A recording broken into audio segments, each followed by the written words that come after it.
ప్రతి రాత్రి వసంత రాత్రి ప్రతి గాలి పైట గాలి.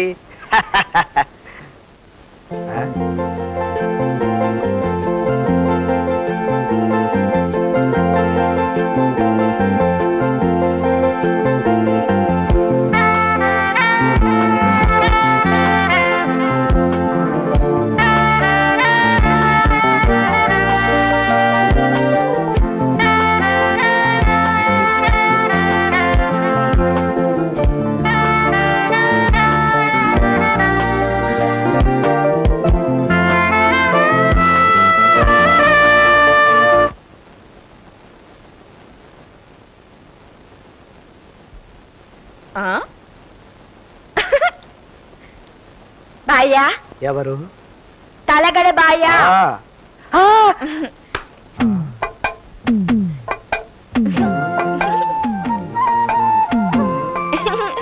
అదేంటి బాయ్యా దిండుతో గుర్తు పడుతున్నావు? నువ్వు ఇప్పుడు వచ్చావా? తలగడ మెత్తగా ఉందా లేదా టెస్ట్ చేద్దామని. అదేం కాదు, ఆరాటం పెళ్లి కొడుకు పేరంటాల్ని గదిలోకి లాగడంటే ఇదే బాయ్యా. బాయ్యా ఇదేం పిలుపు? మా నాన్న నిన్ను అలాగే పిలవమన్నాడు. తెలుగుదనంలోంచి ఏకంగా జానపదంలోకి వెళ్ళిపోతున్నావు. మావయ్య అని పిలువు. మాయాను పిలిచే మీ నాన్నగారు పలికారనుకో అప్పుడే చేయను. అమ్మో అది నిజమే, ఏదో రకంగా నేనే అడ్జస్ట్ చేసుకుంటాను. అవును నువ్వేంటి చీర కట్టుకురమ్మంటే చుట్టుకొచ్చావు? అదే లేదు బాయా, నాకు పట్టు చీర కట్టుకోవడం అలవాటు లేదు కదా. ఈ బుజ్జి ముండ ఒంటి మీద జారిపోతుంటే ఇలా పట్టుకుని వచ్చేసాను. కొంపదీసి మధ్యలో ఎక్కడా జారిపోలేదు కదా? అన్ని ఆశకాలే. ఓయబ్బోయ్ ఇదేంటి బాయా, పడక మంచాన్ని ఇలా పూలు దుకాణం చేసేసారు. నేను పెట్టుకోవడానికి ఇన్ని పూలు ఎందుకు? ఇవి చాలు. ఈ పువ్వులు నువ్వు జల్లోను నేను చెవులోను పెట్టుకోవడానికి కాదు. ఈ రోజు మన మొదటి రాత్రి కదా, ఈ పూల పాన్పు మీద పడుకుంటే జంబలకడి పంబ భూలోక రంబలా ఉంటుందని ఈ సెటప్ చేశారనమాట. ఏం జంబలకడి బంబో, ఇక్కడ పడుకుంటే ఈ పూలు నలిగిపోతాయి బాయా. ముందు నువ్వు కూర్చో. ఏంటి దిగు. ఏంటి ముందు దిగు. ముందా చీర దించు. దించు. ఇప్పుడు చెప్పు. మీ కాళ్ళకి దండం పెట్టమని మా నాన్న చెప్పాడు, దీవించండి. ఏంటి కాళ్ళకి దండం పెట్టడానికి దొండపాడు దేవుడు అమ్మలాగా ఇలా సాష్టాంగ పడాలా? సరే దీవించేస్తాను. మై డియర్ ధర్మపత్ని, నీ వలన నాకు, నా వలన నీకు సకల సుఖములు కలుగ్గాక. ఏలే లే లే చెప్తాను, కూర్చో. అబ్బా, ఆ ఊరు నుంచి ఊరి దాకా కారులో వచ్చాను కదా, ఒళ్ళంతా పచ్చి పుండ్లా ఉంది, కళ్ళు మూతలు పడిపోతున్నా బాయా. నువ్వు గబుక్కున పాలు తాగేస్తే నేను డుబుక్కున పడుకుంటాను. తాగే బాయా. నేను గబుక్కును తాగేస్తే నువ్వు డుబుక్కును పడుకోవడానికి ఇది ఏమన్నా మామూలు రాత్రి అనుకున్నావా? శోభనం రాత్రి.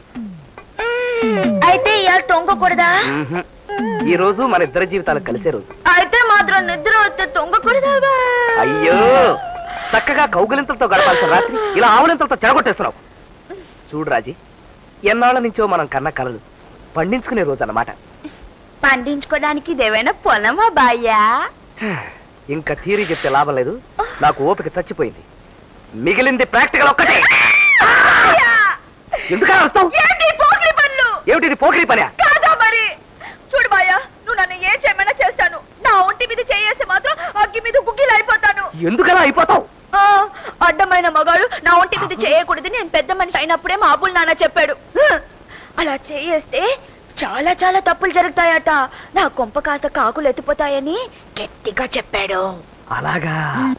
ఓ శ్రీ గుణసుందరి, అడ్డమైన మగాళ్ళు నీ మీద చేయేస్తే అలా జరుగుతుంది కరెక్టే, కానీ నేను అడ్డమైన మగాడిని కాదే, సాక్షాత్తు నీ భర్తని. భర్త అంటే నువ్వు మగాడివి కాదా బాయా? అయ్యో ఏమిటా దిక్కుమాలి ప్రశ్న, ఎవరన్నా వింటే అసహ్యంగా ఉంటుంది. నేను సుప్రీం క్వాలిటీ సూపర్ మగాడిని. అయితే నువ్వు అస్సలు చేయకూడదు. ఏమిటి తమాషా చేస్తున్నావా? తప్పని చెప్తున్నాను కదా బాయా. నా మాట విను భార్యాశ్రీ, నా మాట విను భార్యాశ్రీ. నాకు నిద్ర వస్తుంది బాయా. నేను చెప్పేది విను. నిద్ర వస్తుంది. అది కాదు రాజీ, నిద్ర. దేవత కోసం తపస్సు చేస్తే దెయ్యం ప్రత్యక్షమైనట్టు తెలుగింటి మహిళామణి కోసం ట్రై చేస్తే ఏ తెలివితేటలో లేని ఈ తెలివి తక్కువ దద్దమ్మ దొరికిందేమిటో కర్మ. మరే అమరశిల్పి జక, మీకు దొరకటం అయితే ఫస్ట్ క్లాస్ పాలరాయి దొరికింది, పరంతు ఇంకేం పరంతు, నా కర్మ పరంతు.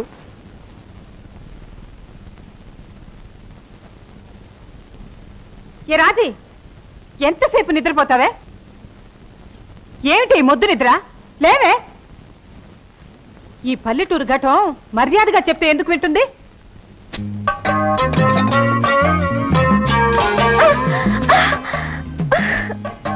నమస్కారం అత్తయ్య. నీ మొహానికి అదొక్కటే తక్కువైంది. ఇప్పుడు టైం ఎంత అయిందని? 6:30. ఆడదన్న తర్వాత 5వ గంటకు లేచి ఇల్లు చక్క పెట్టుకుని 6వ గంటకల్లా శ్రీ మహాలక్ష్మి లాగా ఉండాలి. ఇలా రేపటి నుంచి యాప్రాస్తాన్లా కనిపించావు, ఒళ్ళంతా వాతలు పెడతాను. వెళ్ళి పని చూసుకో. పొద్దున్న లెగ్గానే నాకు కాఫీ తాగడం అలవాటు అత్తయ్య. మా అమ్మే తమరికి కూడా బెడ్ కాఫీ అలవాటు తగలడిందా? నువ్వు ఇక్కడ అందరికీ బెడ్ కాఫీ ఇవ్వాలే తప్ప నీకెవ్వరు ఇవ్వరు. అబ్బబ్బబ్బబ్బబ్బా! ఏమిటి అరుపులు ముష్టి వాళ్ళలాగా? మా అరుపే అంతా. ఏంటది? కాఫీ. అది తెలుస్తూనే ఉంది. మీరిద్దరు జాయింట్ గా ఎందుకు మోసుకొచ్చారని. మా రాజమ్మ తల్లికి నా కాడ ఉన్నప్పుడు నొలక బ్రెడ్ దిగగానే కాఫీ తాగడం అలవాటు. మా తల్లి నా దగ్గర ఉన్నప్పుడు మంచం దిక్క ముందే తాగించడం నాకు అలవాటు. తొందరపడి బ్రెడ్ దిగిపోయిందేమో అని కాఫీ తెచ్చేచా. ఇంకా ఎందుకు దిగలగాని కంగారులో నేను వచ్చేసాను. చూడండి, ఈ పాత పద్ధతులన్నీ మీ పల్లెటూరులో గొయ్యి తీసి పాతి పెట్టండి. ఇప్పుడు ఇది శోభాదేవి గారి కోడలు గాని ఈ ఇద్దరి తండ్రుల ముద్దుల కూతురు కాదు. ఇలాంటి పిచ్చి పిచ్చి వేషాలు ప్రదర్శించారో మిమ్మల్ని ఇంటి నుంచి గెట్టేస్తాను. రేపటి నుంచి నువ్వు నా అడుగు జాడల్లో నడుచుకోవాలి. జాగ్రత్త. రేపటి నుంచి కదా ఇవాళకి ఇచ్చేద్దాం. పుచ్చుకో. తాగేమ్మ తాగి తాగి తాగి కళ్ళల్లో నిప్పులు పోచేసుకుంటోంది.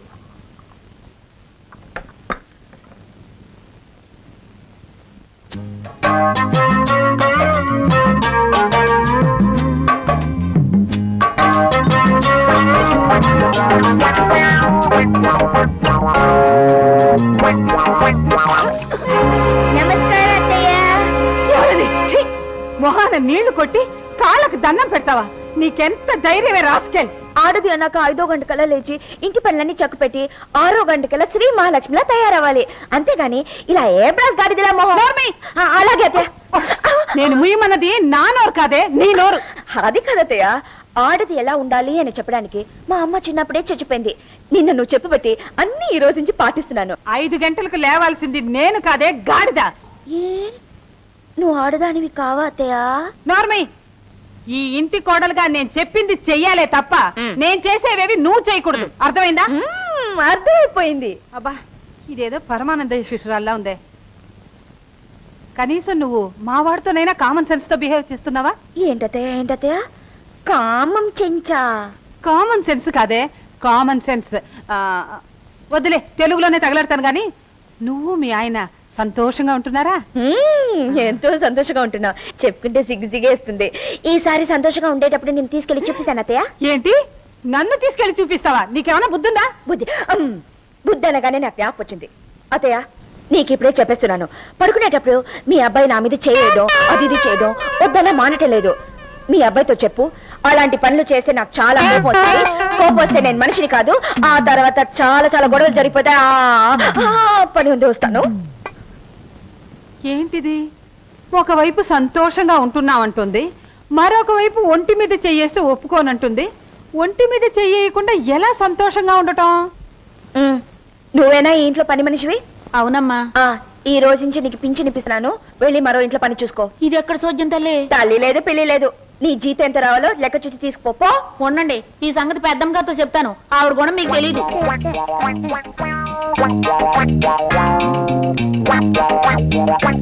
ఏమిటి రాజీ, వంట మనిషిని పనిలోంచి వెళ్ళిపోమన్నావా? అవును బాయా, నేను ఇంటికి వచ్చేసాను కదా, ఇంకా వంట మనిషి ఎత్తుకు పాడు. ఈ రోజు నుంచి నేనే వంట చేస్తాను. నువ్వు ఈ ఇంటి కోడలివి గాని వంట మనిషివి కాదు. అవుననుకో, కానీ వంట చేయని ఆడది అసలు ఆడదే కాదని మా అబ్బుల్లానే చెప్పాడు. అలాగనకైతే నేను పుట్టి బుద్ధిరిగిన తర్వాత మా మాతాశ్రీ ఇంతవరకు వంటే చేయలేదు అంటే ఆవిడ అసలు ఆడదే కాదని నీ ఉద్దేశమా? ఊరుకోరా. చూడు రాజీ, నువ్వు ఇప్పుడు కోటీశ్వరుడి కోడలివి. నువ్వు వంట చేస్తే మా హోదాకే నామోషి. డబ్బున్న వాళ్ళమని చెప్పి మన తిండి మనం తినకుండా ఇంకొకళ్ళతో తినిపిస్తావా? ఈ లాజిక్ ఏదో బాగానే ఉందమ్మా. అందుకని ఇవాళ నుంచి రాజీ వంట పనిలా కాకుండా ఓ హాబీలా చేసుకోమందాం. నువ్వు చేసుకో. ఇవాళ నుంచి నువ్వు తోట పని చూసుకో. తల్లి మరిడి మహాలక్ష్మి, ఈ రోజు నుంచి వంట పని తమరే తగలట్టండి. తగలెట్టడానికి ఇంట్లో పొయ్యికి పొయ్యి లేదు, కుండలకి కుండలు లేవు, పిడకలకి పిడకలు లేవు. పిడకలతో వంట చేయటానికి ఇదే మీ రంగాపురం కాదు. ఇదిగో గ్యాస్ స్టవ్. దీని ఇలా తిప్పి అగ్గిపుల్ల అంటిస్తే మంట వస్తుంది. ఓసారి వెలిగించేస్తాను. బాయా, అగ్ని పెట్టివు. అగ్ని పెట్టే తప్పు రాజీ, అగ్గి పెట్టే. నాకెంత చదువు రాకపోతే మాత్రం దీని పేరు కూడా తెలియదు అనుకున్నావా? బాయా శ్రీరాముడు అడిగినప్పుడు సీతాదేవి ఎందులో దూకింది? అగ్నిగుండంలో. ఆ, మరి ఆవిడ్ని ఎవరు బయటకు తీసుకొచ్చారు? అగ్నిదేవుడు. చూసావు మరి అగ్నిదేవుడు అగ్నిగుండు అనేటప్పుడు దీన్ని అగ్ని పెట్టి అని ఎందుకు అనకూడదు? ఈ లాజిక్ ఏదో బాగానే ఉంది. ఇదిగో అగ్ని పెట్టే. ఉండు వెలిగించి చూస్తాను. ఇలా తిప్పాలి. ఉమ్. ఛీ! ఇంత చిన్న మంటతో వంట ఎలా అవుతుంది? ఉండండి చెప్తాను. నాన్నా నాన్నా ఏంటమ్మా?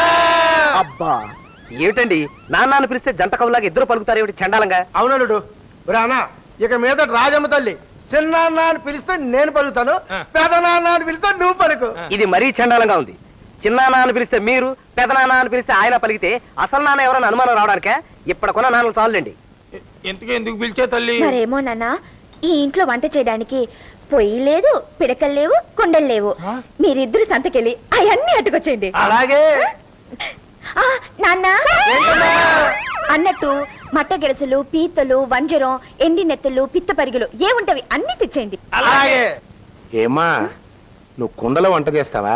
అవును మాయా, కుండలో వంట చేస్తే రుచికి రుచి ఉంటుంది, ఆరోగ్యానికి ఆరోగ్యం ఉంటుంది. ఏ మాయా, కుండలో వంట చేస్తే మీరు తినరా? పోలేదానివమ్మా, అసలు నా జీవితం మొదలైంది కుండల దగ్గర నుంచే కదా. బాగా ఈ ఊళ్ళో సంతకనండి.